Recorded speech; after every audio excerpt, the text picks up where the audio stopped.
Graça e paz, igreja. Amém. Hoje nós estamos na última, Márcio? Na última semana da série Protegendo a Família. E Deus trouxe ao meu coração uma palavra muito especial que eu quero deixar com cada um de vocês. Amém? Gostaria que você abrisse a sua Bíblia em, aleluia, em 1 Coríntios 13, a partir do verso 1.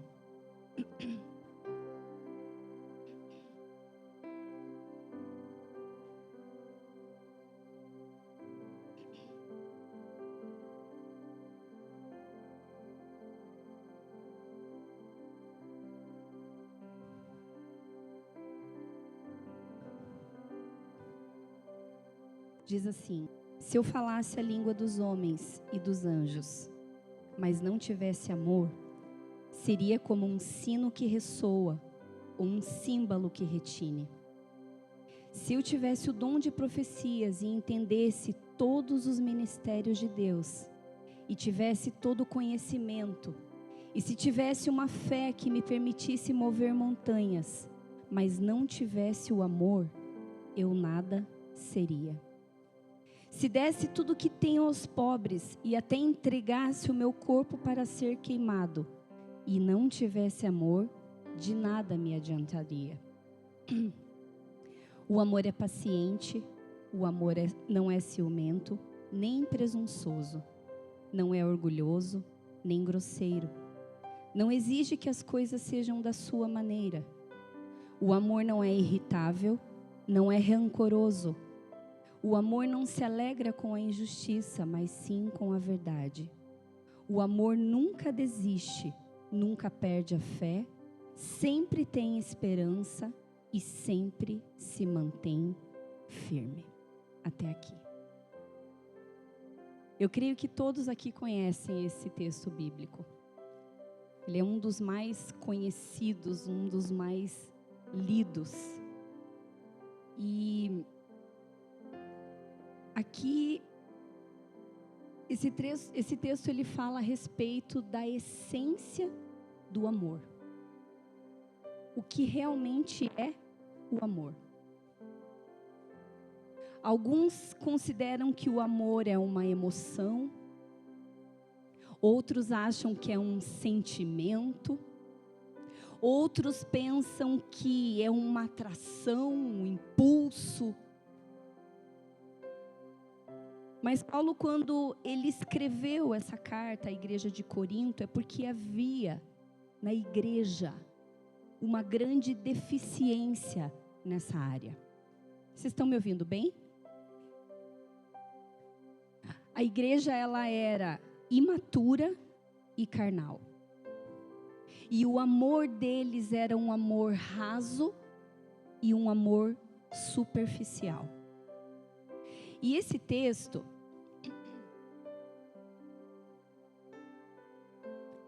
ele é muito usado em cerimônias de casamento. Quando nós casamos, provavelmente foi esse texto que foi usado no seu casamento. Nós o conhecemos quando nós estamos constituindo uma família, mas infelizmente nós não vivemos o que está aqui. E o amor, ele não pode estar somente limitado a um relacionamento romântico de um casal apaixonado. O amor, ele precisa estar na minha e na sua vida como a virtude de um homem e de uma mulher que tem um caráter cristão. O amor, ele precisa ser a base dos nossos relacionamentos. Aqui Paulo está dizendo assim que o amor, ele é mais importante do que os dons espirituais que nós exercitamos aqui na igreja. E é através do amor que as nossas ações se tornam úteis para Deus. Eu vou pedir para colocar lá na projeção 1 João 4:7. Eu vou estar pedindo assim para colocar uma sequência de textos para não demorar muito, que eu trouxe bastante coisa. para dizer, eu não quero perder tempo. Diz assim: amados, amemos uns aos outros, pois o amor procede de quem? E todo aquele que ama é nascido e conhece a Deus. Entenda algo, Deus ele não tem amor, Deus ele é amor. E quando nós vamos correr, nós lemos toda a Bíblia, desde Gênesis até Apocalipse, nós percebemos em Gênesis um cordeiro morrendo por um homem, em Êxodo um cordeiro morrendo por uma família, em Isaías um cordeiro morrendo por uma nação. Em João 3,16 diz: o Cordeiro de Deus morreu pela humanidade, por amor a todos nós, por amor a mim, por amor a você. Mas o que é esse amor? Muitas vezes ele só é da boca para fora. Enquanto eu adorava a Deus, prestando atenção nas letras dessas canções, eu falava: Deus, o Senhor é exaltado mesmo na minha vida em todas as áreas. Existe realmente esse amor que eu canto com os meus lábios, isso existe na minha vida. Muitas vezes nós dizemos que amamos, mas não praticamos isso. Nós sabemos o que Ele é, mas nós vivemos o que o amor não é. E hoje, ser gospel se tornou moda. Os crentes, os cristãos, eles ocupam lugares em novelas, em filmes, em músicas, eles alcançam sucesso, mas infelizmente, dentro das nossas igrejas, dentro das famílias, o amor tem se esfriado. Inimizade, discórdia, ódio. A gente está cada dia mais desaprendendo a amar. Por isso que hoje os casamentos, eles acabam por qualquer motivo. Por isso que quando a gente liga a televisão, a gente vê pai matando filho, filho matando pai, porque o amor está se acabando. E à medida que o amor acaba, o pecado domina, a iniquidade domina o coração do homem. Porque hoje o homem se idolatra. Ele tem que ser a prioridade. Importa o eu, o meu projeto, a minha realização, o meu desejo, o meu momento, o meu interesse, as minhas necessidades, o que eu penso, o que eu quero, o que eu preciso. O homem se torna o seu próprio ídolo e os relacionamentos se tornam cada dia mais descartáveis. As famílias não têm uma construção de uma família saudável. E hoje, cada dia mais, construir uma família saudável se tornou um desafio. Os casamentos que são mais vistos, mais elogiados na mídia, eles são só aparências. Você vê que cresce, multiplica-se muito casos de infidelidade, de divórcio. Por quê? Porque o amor se esfriou. E existe cada dia mais dentro dos lares. Os lares se tornaram verdadeiros campos de guerra e não lugares de paz. E eu te pergunto, aonde está Jesus na tua casa? Porque Ele é o príncipe da paz. E quando o amor se esfria, a maldade se multiplica, o egoísmo impera, o orgulho domina e governa a nossa vida, a indiferença chega, a negligência opera as nossas vidas. E eu coloquei aqui 4 pontos que de maneira muito sutil ela demonstra essa ausência de amor, esse esfriamento do amor, que vai de certa forma se infiltrando dentro da nossa casa, sem a gente perceber. A gente começa a viver de uma forma, sem perceber que o amor dentro da nossa casa está se esfriando. Número 1, primeiro ponto, perca de vínculo.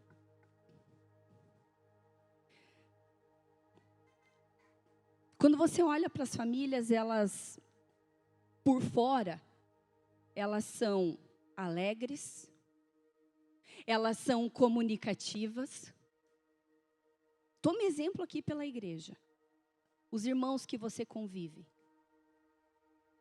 Mas lá, dentro da casa deles, falta muitas vezes alegria, é um silêncio, ninguém sorri, ninguém se olha, ninguém conversa, ninguém se entende, ninguém compartilha nada.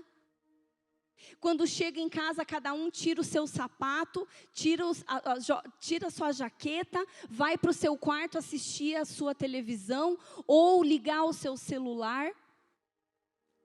As pessoas não sentam mais à mesa para comer. Falta elogio, falta relacionamento, falta. Homens e mulheres que ficam até tarde na rua não querem voltar para casa porque não tem prazer. Quando chega é desonra, é briga, é um ambiente pesado. E eu te pergunto, como que está a tua casa? Se fosse para você descrever hoje, como que está a tua casa? Eu coloquei 4 tipos aqui. Presta atenção. A tua casa é parecida com uma pensão, onde todos apenas dormem e vão embora pela manhã? A tua casa é igual a um campo de batalha que tem guerra, briga o tempo todo? A tua casa é igual a um ringue, onde prevalece a lei do que bate mais forte, do que fala mais alto? A tua casa é um deserto, é um lugar seco, um lugar que não tem vida, que não tem amor. Ou a tua casa é um lugar de solidão, apesar de serem 2. Como é a sua casa? Como é a sua família? E a família, ela envolve casamento, esposa, filhos, os relacionamentos. E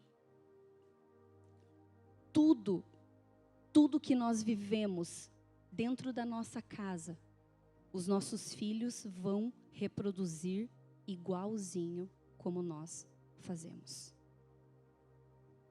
A minha casa é o que eu quero, o que eu decido que ela seja.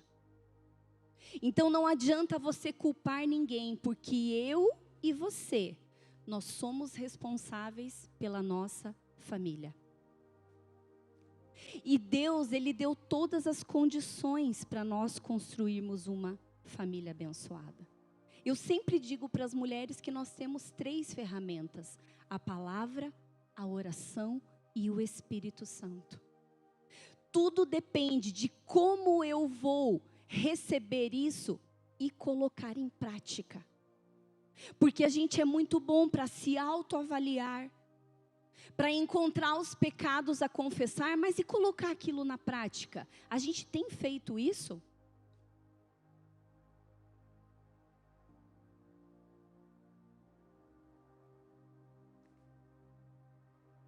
Deus nos deu a sua palavra e nós precisamos nos esforçar em meditar nela de dia e de noite. Porque escute, a minha e a tua casa, ela tem que ser um lugar de alegria, tem que ter um ambiente de amor, tem que ter um ambiente de respeito. A nossa casa tem que ser um lugar de unidade, de perdão, de compromisso, de verdade. E o amor, ele precisa sempre ser regado de gentilezas, de coisas boas. Sabe, mãe, você ensinar o seu filho a dizer muito obrigado, você dizer isso para ele. Ó, dá licença. Sabe, gentilezas, coisas simples. Coisas simples. Levar a toalha quando alguém esquece. Abrir a porta do carro. São coisas tão pequenas, são coisas tão simples, que isso faz toda a diferença. A gente precisa cultivar bons hábitos, a gente precisa comemorar conquistas, a gente precisa arrumar um motivo para fazer jantar especial. Sabe, esses tempos eu e o Márcio falamos, nós vamos fazer um jantar para os meninos. E fomos no mercado e compramos uma carne gostosa, e fizemos e preparamos uma mesa bem bonita. E eu disse, hoje nós vamos honrar vocês, se preparem. De manhã, já falei, eles ficaram todos ansiosos. E nós compramos 3 pulseirinhas. 3 pulseirinhas. E nós preparamos aquele jantar, nós colocamos as 3 pulseirinhas em cima da mesa. E nós dizemos assim, hoje é um dia especial. Aí eles começaram, um dia especial? Não era nada, não era aniversário, não era nada. Hoje é um dia especial. Hoje nós vamos celebrar a aliança que vocês permanecem tendo com Deus. E isso aqui, essa pulseira, ela vai representar a continuidade dessa nova fase. Eles estavam entrando no ciclo da pré-adolescência. Dessa nova fase que vocês vão entrar com Deus. E todas as vezes que vocês olharem isso daqui, vocês vão lembrar, eu tenho uma aliança com Deus. Nós queremos celebrar a inocência de vocês. Nós queremos celebrar a pureza de vocês. E ali nós jantamos, nós celebramos, nós oramos.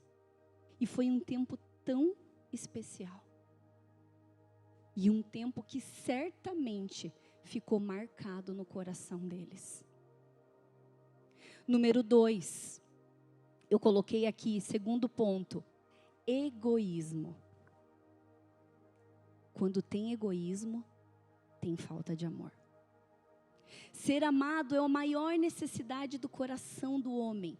O amor não é egoísta. Não pensa no seu próprio bem, mas no bem do outro. O amor é caminhar junto, é andar junto. O amor, ele não pensa só naquilo que ele tem que receber, mas aquilo que ele também precisa dar. O amor não é só querer ser servido o tempo todo dentro da sua casa, mas servir.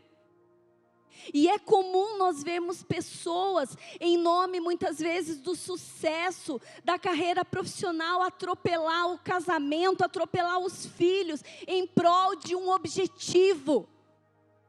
Pessoas que estão mais preocupadas em se dar bem do que com o bem-estar da sua própria casa. Isso não é só no âmbito profissional, isso também é no âmbito ministerial. E eu quero dizer para vocês, líderes, não sacrifiquem a sua casa em nome do sucesso ministerial. Não sacrifiquem. Ministério não sustenta casamento, é o casamento fundamentado, alicerçado em Deus, que sustenta um bom ministério. Todo o sacrifício da família em prol da construção de qualquer coisa que seja, é apresentado na Bíblia como um retrato de maldição e não de bênção. Coloca para mim Josué 6:26. Olha o que Josué diz.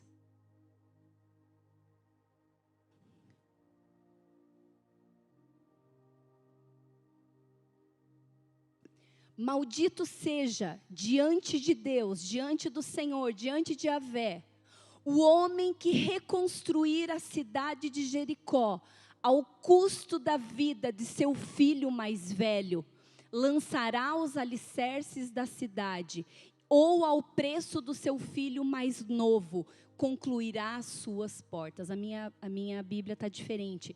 Maldito diante do Senhor seja o homem que se levantar e reedificar essa cidade de Jericó, com a perda do seu primogênito e com a perda do seu filho mais novo.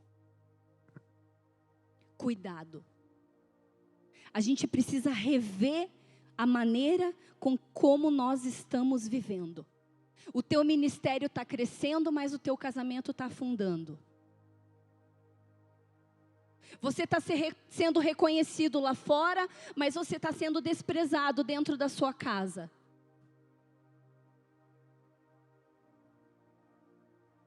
Quando a gente entra num casamento, a gente lembra muito bem que a gente tem direitos, mas a gente não pode esquecer que a gente tem muitos deveres. Eu e você temos deveres. A gente cobra os nossos direitos, a gente briga, a gente fala, a gente reclama, mas muitas vezes nós somos omissos e negligentes com os nossos deveres. E escute, a gente não pode priorizar aquilo que nos faz feliz. A gente tem que priorizar aquilo que nos deixa forte. Eu vou repetir, a gente não pode priorizar aquilo que nos deixa feliz, mas aquilo que nos deixa forte. Cuidado com o seu egoísmo. Cuidado. Cuidado. 3, falta de percepção. A gente só consegue ter a percepção das coisas que estão acontecendo em casa quando nós estamos presentes em casa. Só que assim, muitas vezes a gente só está de corpo presente. Mas a nossa cabeça está lá. E sabe o que acontece? Muitas vezes a gente vê o problema. A gente olha o problema. E a gente não faz nada. Você olha o problema no teu casamento, você olha o problema no teu filho, você olha o problema nas tuas finanças, e você não faz nada. Isso vai gerando percas. O pai não chama o filho, o pai não conversa com o filho, o pai não resolve, o pai se exime, o pai negligencia, ele chama a mãe, mãe resolve, eu não vou fazer isso. E isso, gente, é transferência de responsabilidade, que são intransferíveis. E isso não pode ser negligenciado nem por mim e nem por você. E isso acontece muito com pessoas que são ocupadas demais.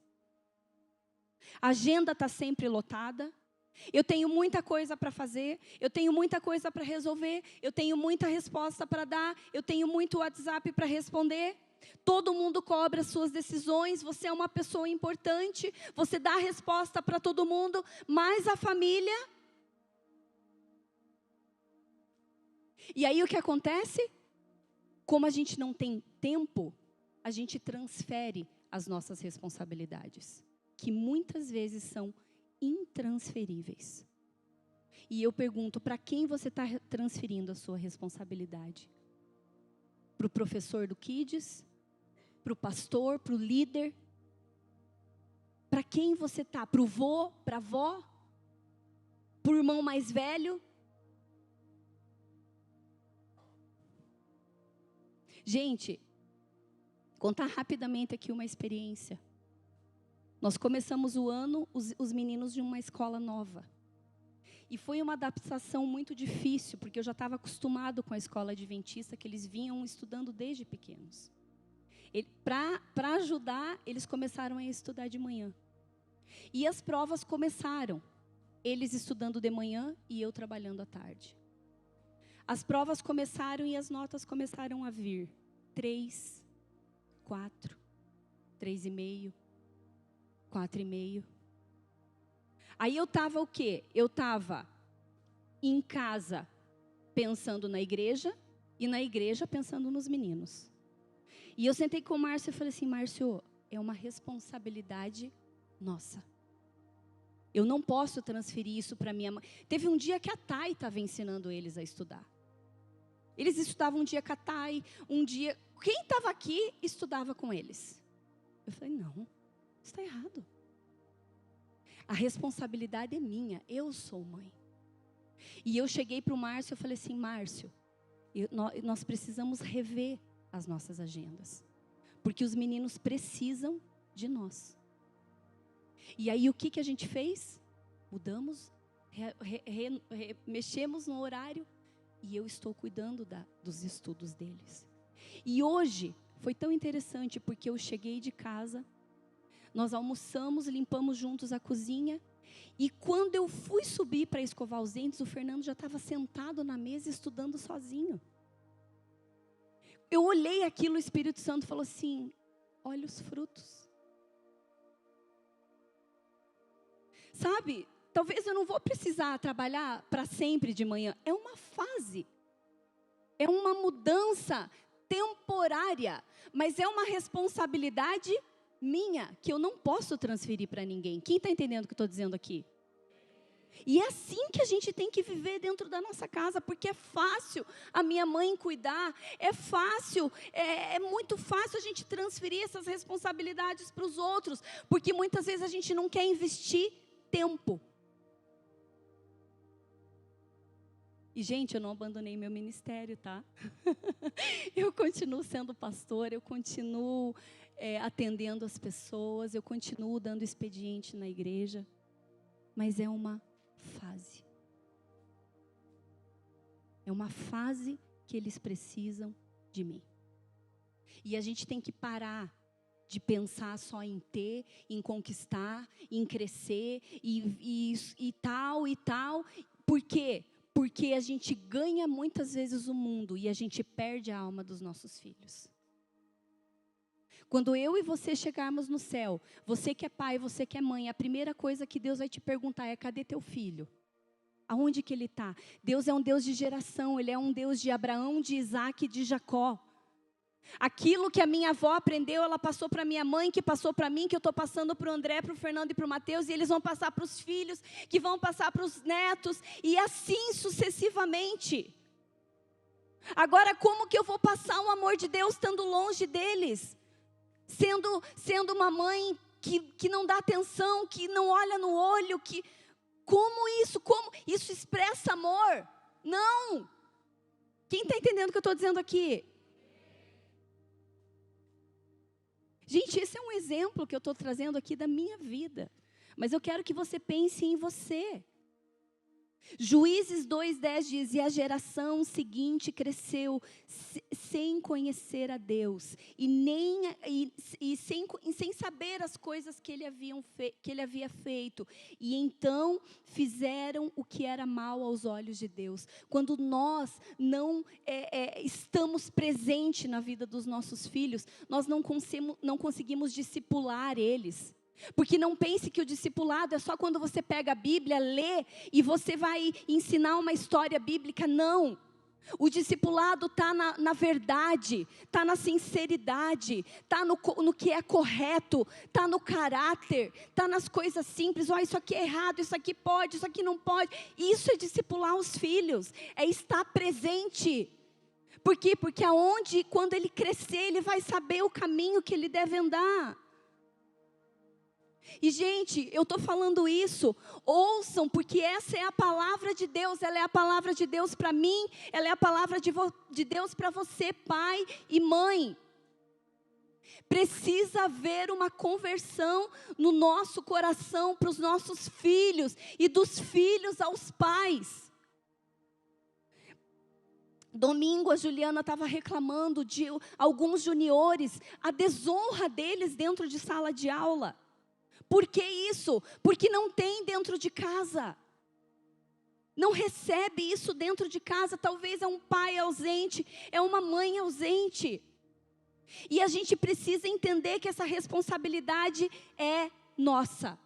Não é da melhor escola, não é da pessoa mais ungida da igreja, não. É uma responsabilidade minha e tua. Por isso o nosso dever de ler, meditar, estudar, se aprofundar na palavra de Deus, porque aqui tem tudo que a gente precisa. Todas as instruções de vida para nós tem aqui na palavra de Deus. Eu não me lembro em que ano que eu saí do Bradesco, não lembro aqui agora, se você me ajuda. 2014. Eu lembro que eu saí do banco, eu renunciei, de verdade, o que eu mais amava, a minha carreira. A minha gerente disse assim, você ia assumir uma agência como gerente geral. Eu estava no mais alto pico da minha carreira profissional. Era o meu objetivo. Até que um dia a dona Helenira chegou para mim e falou assim, Anne, até aqui eu cuidei dos teus filhos com muito amor, com muito carinho, com muita dedicação, mas não dá. Eles precisam de você. E aí? Foi tudo muito rápido, né, Márcio? O Fernando, daí já veio os gêmeos, foi muita mudança, igreja e tantas coisas. Mas eu renunciei, porque o amor renuncia. O amor sacrifica, o amor abre mão. E eu vou falar algo para as mães aqui. Se eu pudesse ter saído antes, hoje, com a cabeça que eu tenho, quando eu tivesse tido o Fernando e os gêmeos, se eu tivesse a cabeça que eu tenho hoje, eu não teria voltado a trabalhar mais. E eu tenho certeza que não teria me faltado nada. Nada. Meu Deus, eu tenho que correr.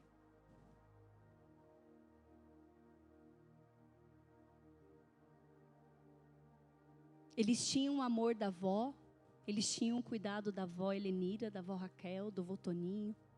Eles tinham, mas eles precisavam de mim e do Márcio. Era disso que eles precisavam. Eu coloquei aqui um exemplo de Davi. O Márcio já citou muitas vezes aqui a história dele. Ele era um homem impressionante. Ele era um homem segundo o coração de Deus.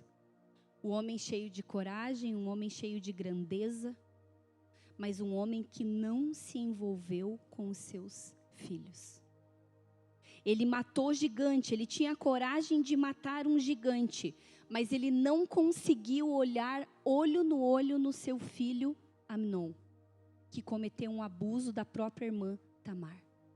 Ele não soube confrontar Absalão quando ele cometeu um assassinato. Ele não fez nada para proteger a filha Tamar. E tem gente que é assim, mata um gigante por dia no trabalho, em tantas coisas, mas chega em casa e não consegue confrontar o próprio filho, olho no olho. Não consegue viver por princípios. Gente, a gente não tem que viver por emoção, a gente tem que viver por princípio, por valor, por caráter, por aquilo que é correto. E gente, Davi, ele era muito melhor do que nós, do que eu e do que você, muito melhor. E está escrito na Bíblia aqui o que aconteceu com a casa dele. E sabe o que isso quer dizer? Que se aconteceu na casa dele, pode acontecer sim na nossa casa também. E a gente precisa vigiar, a gente precisa perceber, a gente precisa dar atenção para isso. Porque não adianta encher o filho de presente, de dar coisa cara. Quando eu chegava do banco eu fazia isso, enchia eles de presente, mas não era isso que eles queriam a minha presença. A gente precisa investir tempo neles, tempo. Tem filho que chega, o pai está dormindo, daí o pai sai, o filho está dormindo, nem se encontra. Gente, a gente precisa perceber, o amor dentro da nossa casa está se esfriando. As pessoas de fora estão percebendo às vezes o que está acontecendo dentro da nossa casa, e a gente não. A gente precisa perceber, a gente precisa falar o que tem que ser dito, a gente precisa dar limite, a gente não pode ficar passando a mão na cabeça de coisa errada que filho faz. Pai, mãe, você tem autoridade, entenda isso, Deus te deu autoridade para com os seus filhos, não tenha medo. Ah, mas eu não tenho moral. Ok, você errou, você pecou, filho, vem cá, eu errei, eu pequei, eu fiz isso, eu fiz aquilo, mas eu não vivo mais assim. E esse não é o padrão, porque o padrão é a palavra de Deus. E é assim que a gente vai arrumar. Vem cá, filho, eu não vou te abandonar, eu vou caminhar com você, eu vou te amar. Você tem autoridade. Quarta-feira, hoje é quarta, domingo, eu comecei a tossir, fui lá para trás sentar e eu comecei a perceber a igreja. Gente, a maioria dos jovens que estavam sentados aqui, adolescentes, jovens, estavam usando o celular e jogando na hora do culto.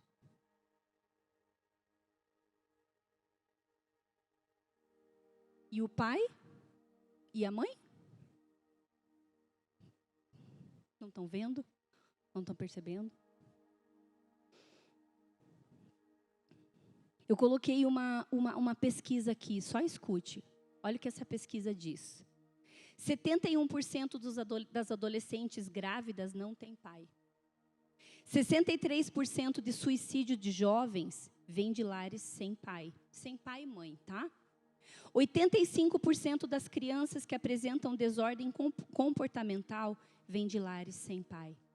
80% de estupradores têm problemas, vêm com problemas de lares sem pai. 71% dos casos de abandono escolar no ensino médio vêm de lares sem pai. 85% de todos os jovens que estão em prisão vêm de lares sem pai.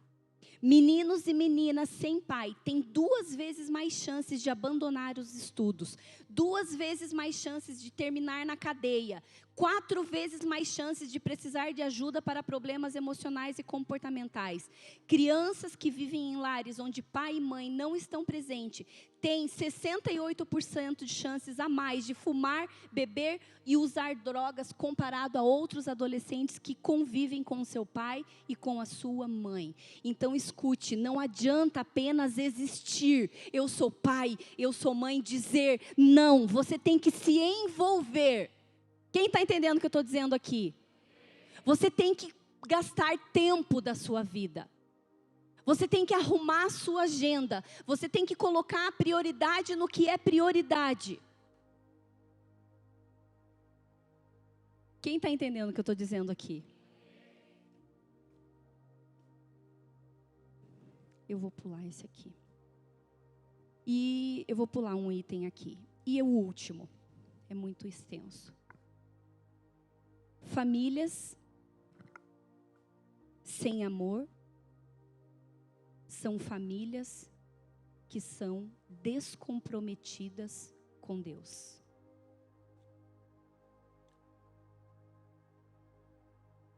A maioria das famílias tem pouco ou nenhum comprometimento com Deus e com a igreja. E sabe o que eu percebi? Eu estou lendo um livro e esse livro ele fala exatamente isso aqui que eu vou falar. Ele diz assim, ó, a semelhança do cristão de hoje com o povo de Israel. Presta atenção no que eu vou falar. Olha que sério isso. 40 anos esse povo passou no deserto, sem voltar para o pecado, porém, sem entrar numa vida santa. Eles vagavam em círculos, sem propósitos. Às vezes um pouco mais quente, às vezes um pouco mais frio. Às vezes um pouco mais santos, às vezes um pouco mais profano. Mas nunca avançando. E por 40 anos Israel peregrinou sem rumo. E perceba, Deus estava com eles. Deus não destruiu eles. Pelo contrário, Deus deixou eles morrer, um por um, porque eles não entraram na terra prometida. O povo, os israelitas, eles eram um povo de Deus. Preste atenção na seriedade do que eu estou falando. Eles eram protegidos e alimentados por Deus. mas eles fracassaram, porque eles não estavam no lugar onde Deus queria que eles estivessem. Eles estavam adquirindo hábitos difíceis de se quebrar, e cada dia mais um coração endurecido. E isso descreve exatamente como nós somos. Nós somos um povo que pertence a Deus. Nós somos a igreja. Quem é a igreja? Você precisa ser a igreja dentro da sua casa.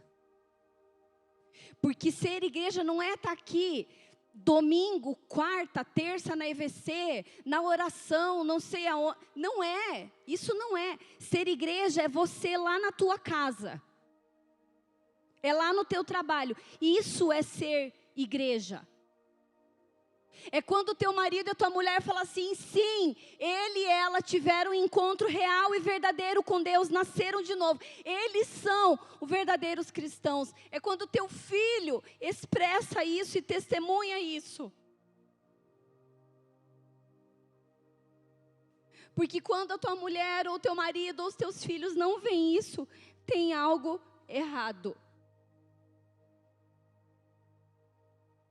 A gente precisa entender que além de salvar nós mesmos, a gente precisa salvar a nossa casa.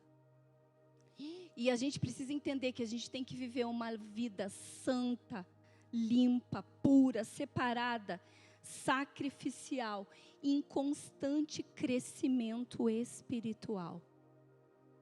Salmo 119, 11 diz: guardei a tua palavra no meu coração para não pecar contra ti.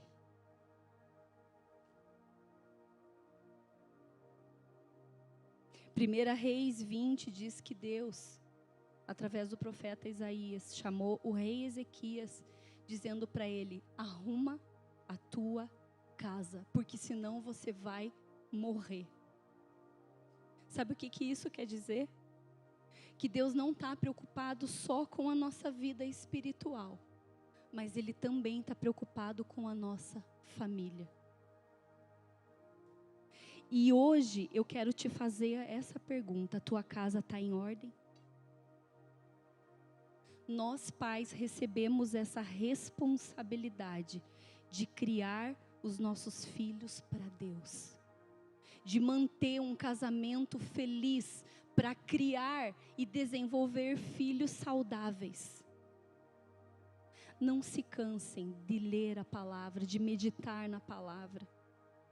Não se canse de ensinar isso para os teus filhos. A Bíblia diz em Deuteronômio: fale para eles da palavra, dentro de casa, andando pelo caminho, ao andar, ao se levantar. Inculque isso na mente deles. Entenda que se você não assumir mais nada, a única e a principal missão sua é discipular os seus filhos. É valores serem implantados no coração e na mente deles.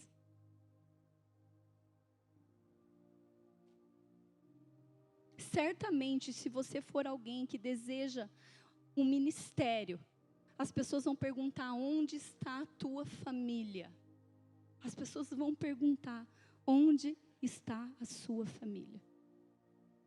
E a gente tem que parar de se esforçar tanto por uma boa reputação, por coisas que não têm importância para Deus.